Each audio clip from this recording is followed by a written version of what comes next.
আসসালামু আলাইকুম। সুরে উর্মিস ব্লগে আপনাদের স্বাগতম। আজকে আমি রেইন লিলি গাছের যত্ন নিয়ে কথা বলবো। আপনারা দেখতে পাচ্ছেন আমার এগুলো হচ্ছে থাই লিলিটা, যেটার পাপড়িগুলো একটু মোটা হয়। আর দেশিটার ভিডিও আমার ছবি ভিডিওতে রয়েছে, আপনারা কিছুক্ষণ পর দেশিটাও দেখতে পাবেন। তো এই ফুলগুলো আসলে একসাথে যখন একই মাপে বড় হয় না, বা একই মাপে ফুটে, তখন কিন্তু দেখতে ভীষণ ভালো লাগে। ডালগুলো যদি কোনোটা ছোট হয় কোনোটা বড় হয়, সেটা দেখতে যেমন লাগে তার চেয়ে বেশি সবগুলো যদি এক সমান থাকে অনেক বেশি আকর্ষণীয় লাগে দেখতে। তো আপনারা যখন ডালের এই ফুলগুলো যখন মানে ফুটে ঝরে যাবে, সেখানে তো সিড তৈরি হবে। তো সিডগুলো রাখার পর আপনারা পুরো সবগুলো ডাল একদম গোড়াটা রেখে উপরে সব ডাল ছেটে দেবেন, এক সমান করে ছেটে দিবেন। তাহলে দেখবেন এই গাছগুলো পরবর্তী সিজনের সময় আবার সবগুলো একইভাবে বড় হবে, এবং যখন কলিগুলো আসবে সেগুলো সমানভাবে থাকবে, এবং ফুলগুলো যখন ফুটবে তখন এমন গুচ্ছ দেখা যাবে একসাথে অনেক ফুল। কিন্তু যদি আপনারা ডালগুলো ছোট বড় করে ছাটেন, তাহলে কিছু কলি এখন আসবে, কিছু কলি পরে আসবে, এইভাবে মানে গ্যাপ দিয়ে দিয়ে কলি আসবে, তখন ফুল একসাথে ফুটবেও না, আর দেখতে খুব একটা আকর্ষণীয় লাগবে না। তো এর জন্য আপনারা ছাঁটাইটা একসাথে একই নিয়মে একদম সমান মাপ রেখে সবগুলো করবেন, ছাঁটাই করবেন, এবং এগুলো বড়ও হবে একসাথে, এবং কলিও আসবে একসাথে, ফুলও ফুটবে একসাথে। আর এই লিলি গাছের জন্য তেমন কোনো যত্ন হয় না। আপনারা দেখতে পাচ্ছেন আমি একটা ফলের ঝুড়িতে রোপণ করেছি।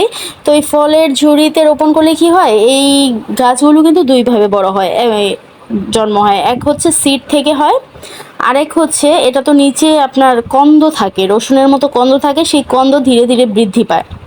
তো একটা একটা করে গোড়ার দিক থেকে বৃদ্ধি পেয়ে অনেক গাছ আবার নতুন করে জন্ম হয়।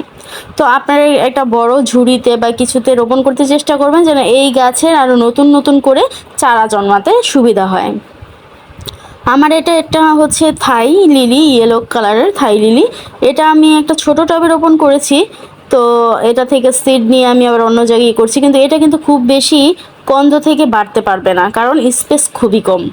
তো এটা আমার সিড থেকেই এটার গাছ আবার নতুন করে যদি আল্লাহ তাআলা করে বাড়ার সুযোগ দেয়, তাহলে আবার নতুন করে আমি সিড থেকে এটার গাছ করতে পারবো। কিন্তু কন্দ থেকে কিন্তু এটার গাছ করার কোনো সুযোগ নেই, যেহেতু আমি ভুলক্রমে ছোট টবে লাগিয়ে ফেলেছি।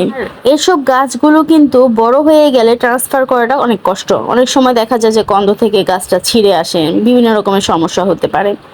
ছোট অবস্থায় ট্রান্সফার করাটা খুব সহজ। তাই আপনারা প্রথম দিকেই যখন প্ল্যান করবেন, রোপণ করবেন, একটু বড় ঝুড়িতে বা বড় টবে দিতে চেষ্টা করবেন, যেন গাছগুলো অনেক বেশি ছড়াতে পারে। যতটুকু আপনি চান, আপনার স্পেস অনুযায়ী আপনি বেশি স্পেসটা দিতে চেষ্টা করবেন।